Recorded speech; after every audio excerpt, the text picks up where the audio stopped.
To lock in your favorite Wager Talk expert through the end of the calendar year, it would cost you close to $2,000, but through Sunday at midnight, you can get all sports for all of 2021 from the handicapper of your choice for only $9.99. This comes out to under $4 per day and includes any rare 5% best bets released over this time. Act fast as the Wager Talk rest of 2021 all access $9.99 special expires Sunday when the clock hits midnight.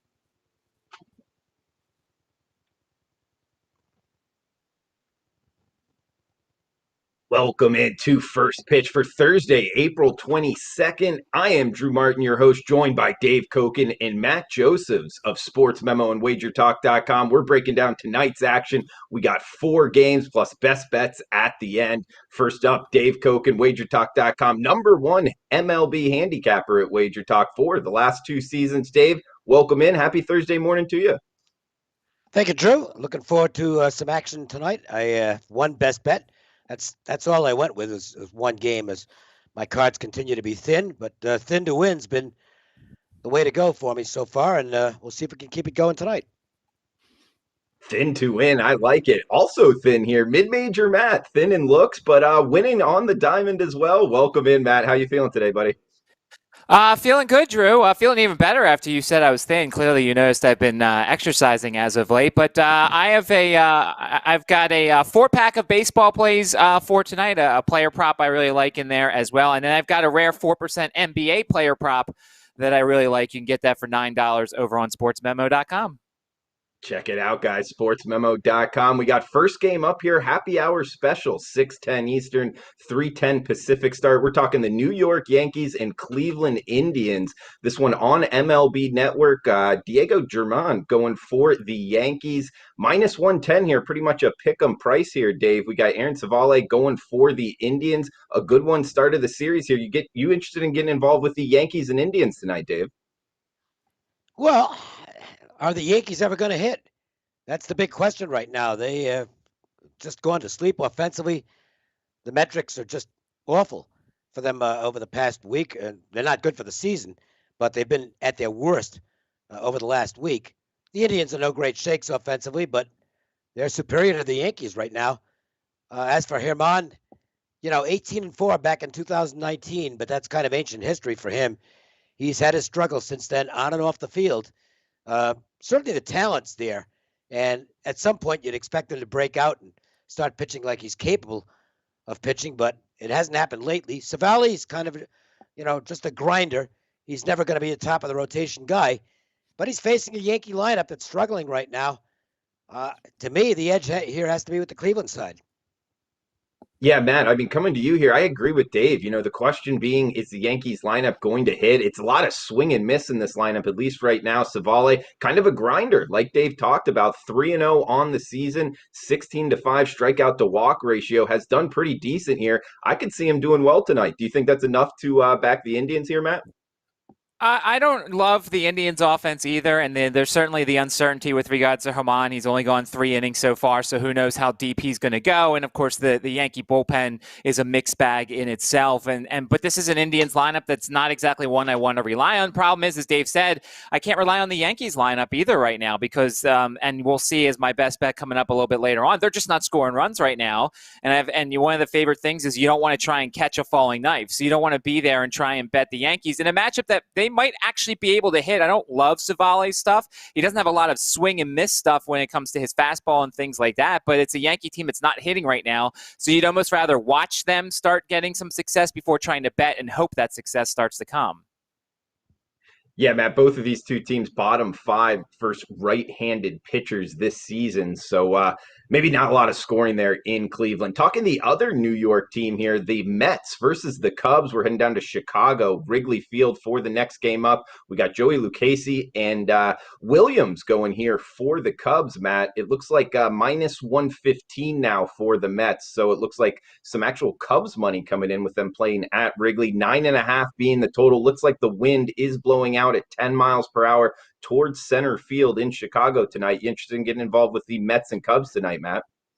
I despise the Mets for so many reasons. I mean, first off, because I'm a Phillies guy, I'm naturally supposed to hate the Mets. But it's just I had a lot of bets involving them against Arrieta, and they just looked awful as a lineup. And it's just you look at Lindor, he hits the home run yesterday, but he's been struggling. McCann has been struggling for this lineup. And, of course, you look at this pitching staff, and you've got a bullpen that's really tired. Peterson went 3 1/3 innings. Walker went 3 2/3 innings. They were hoping that Walker was going to go a long time, and they started walking a bunch of guys. And so they bring up the bullpen, and then you've got Lucchesi here, and who knows how long he's going to go, considering he went 3 innings against Colorado. So there's so much uncertainty on the Mets side, but this is still a really bad hitting Cubs lineup here. Trevor Williams has poor numbers in his career, whether it's with Pittsburgh or the Cubs in Wrigley Field, so that's something to consider. The wind is blowing out.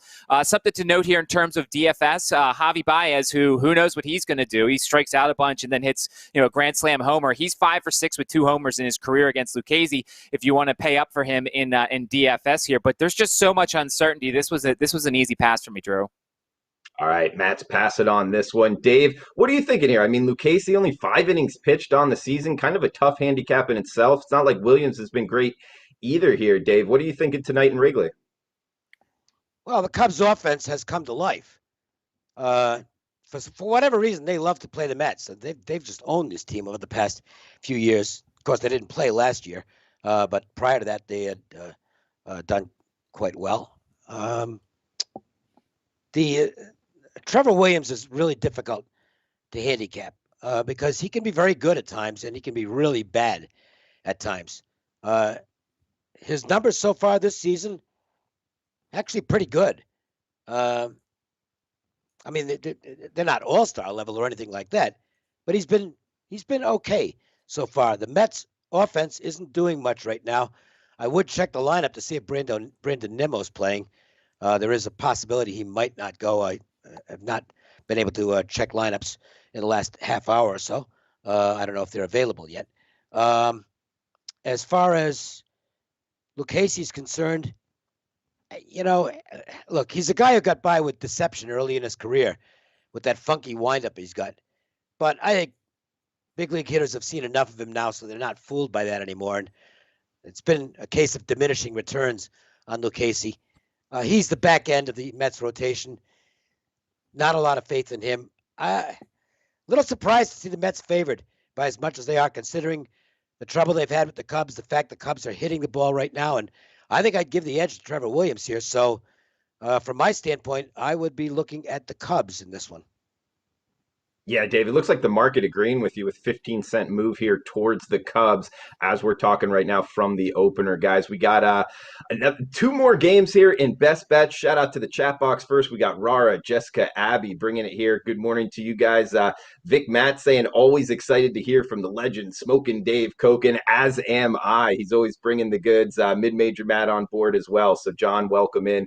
Always love seeing the chat box live, guys. Please smash the like button if you're liking the content. If you're watching on replay, that's cool as well. Feel free to leave a comment below.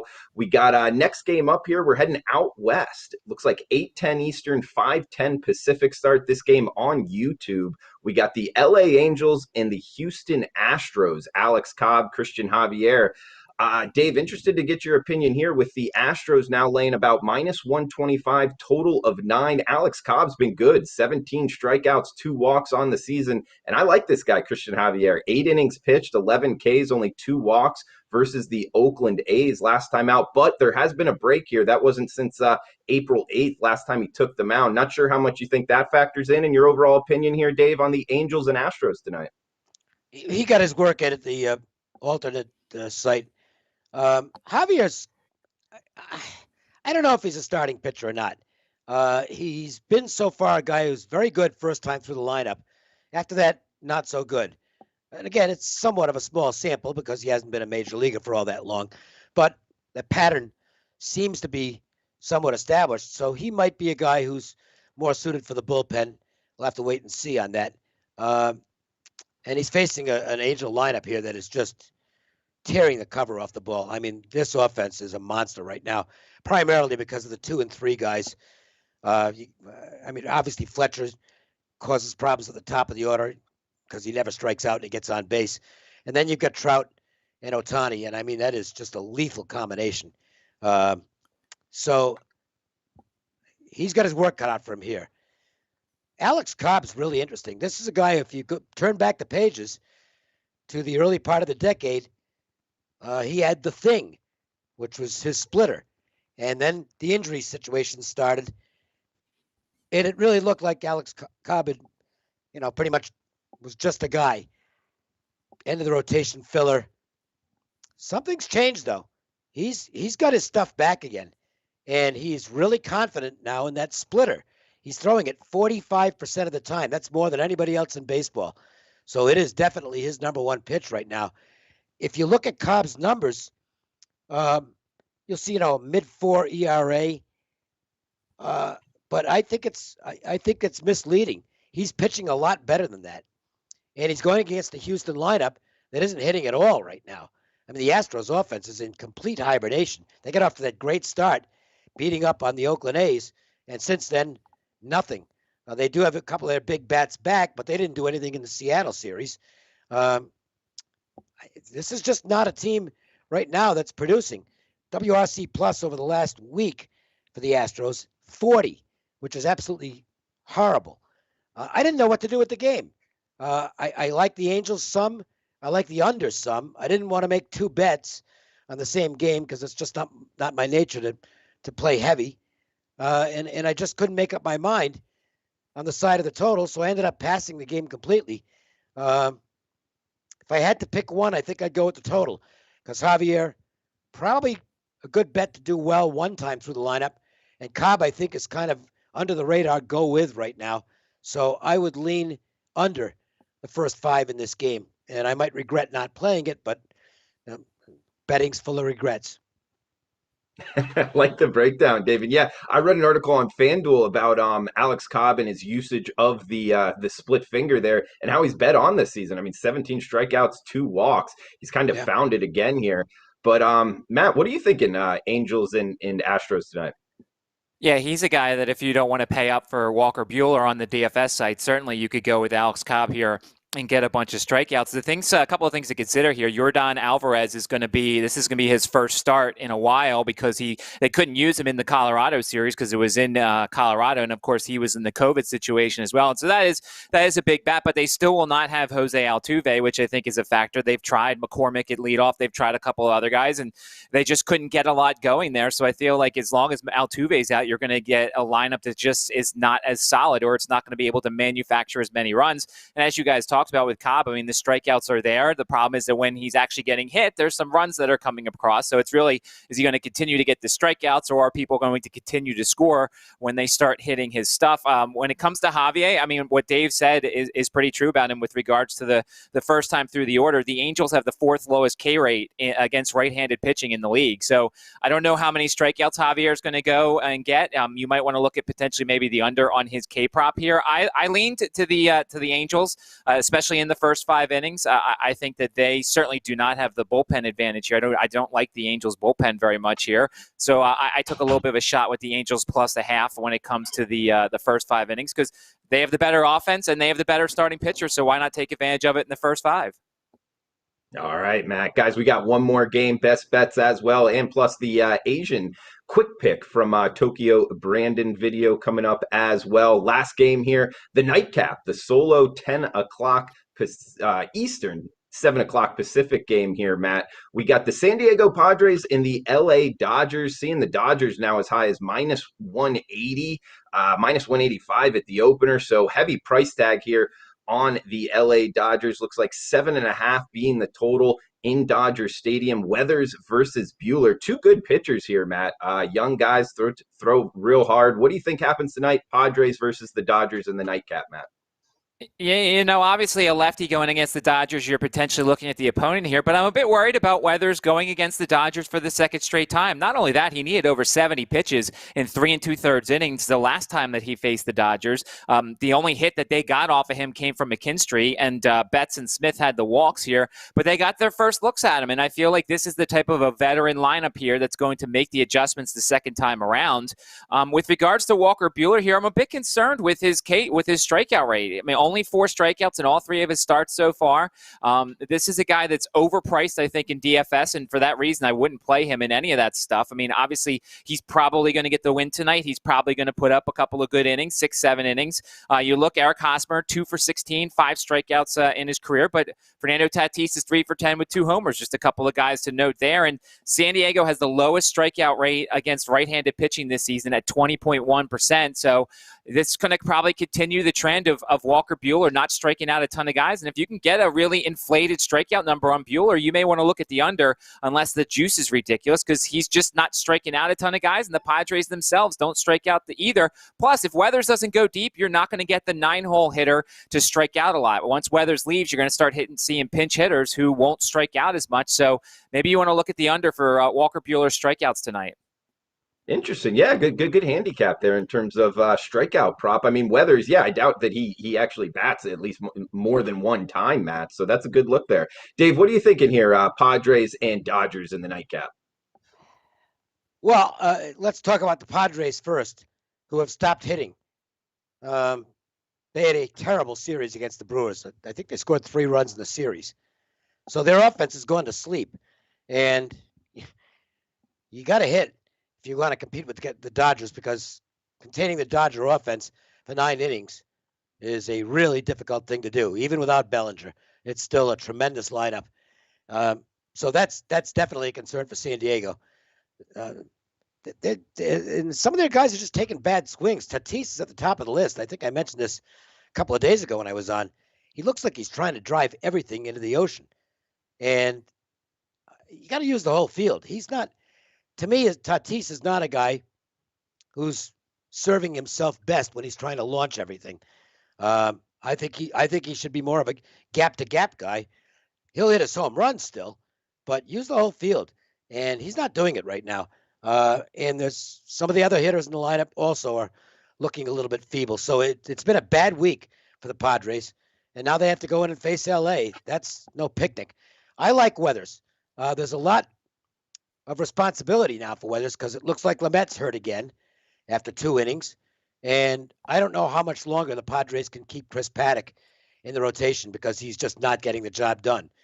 So a big opportunity for Weathers to step forward and entrench himself as a starting pitcher here for San Diego. As for Buehler, he hasn't really found his rhythm yet. This is kind of a little bit similar to what we saw coming out of the break last year. He wasn't all that sharp early, and then he settled in and started becoming Buehler, and I expect that'll be the case at some point.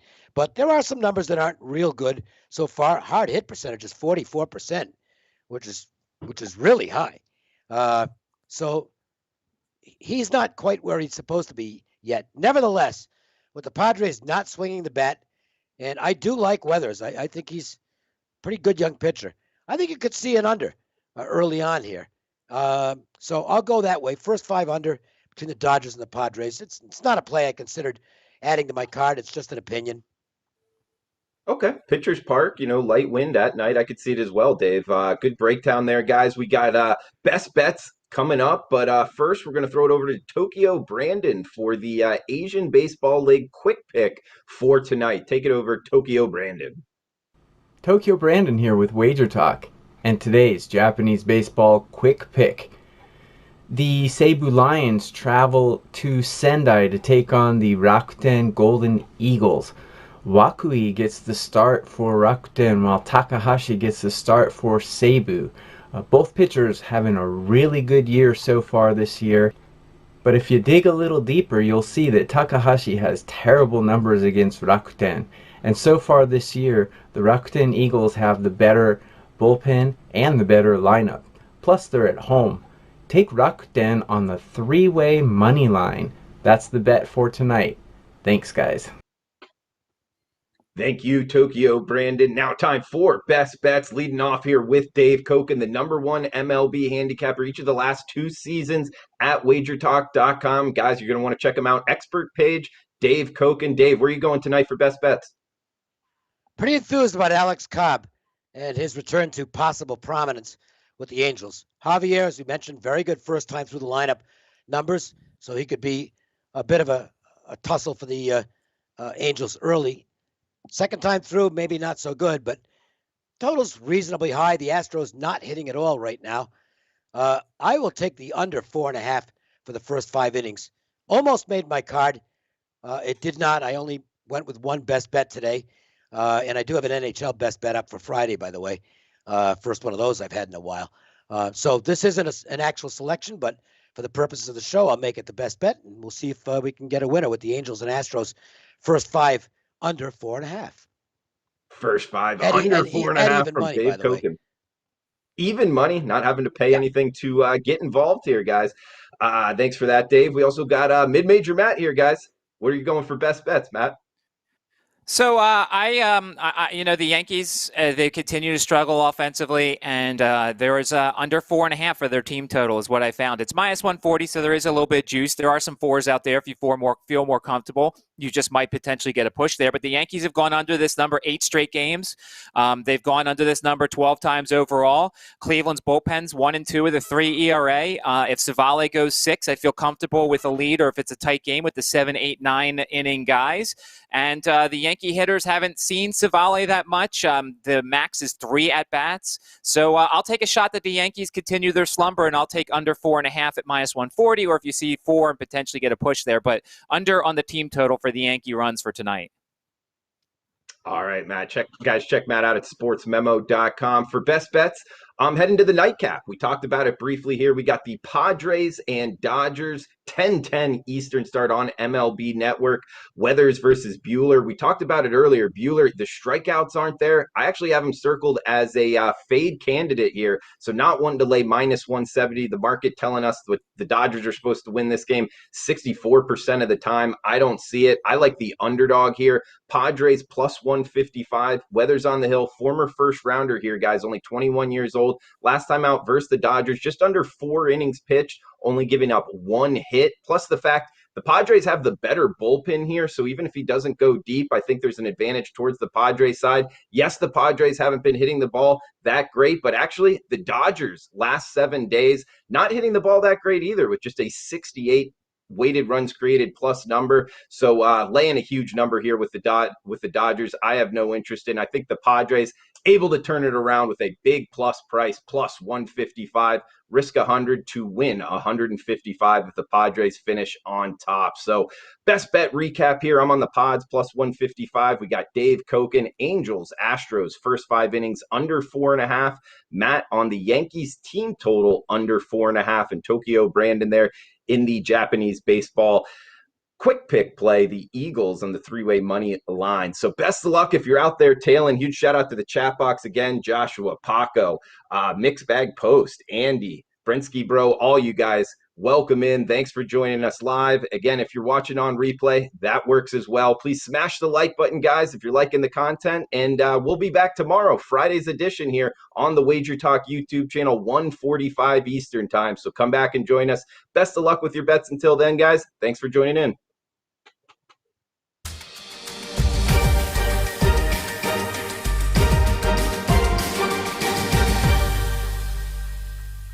Are you tired of games of the year and 100-unit locks? If so, check out the professional handicappers at WagerTalk.com today. We leave all that nonsense for the other guys. And for a limited time, new users get their first daily picks purchase up to $40 for only $1.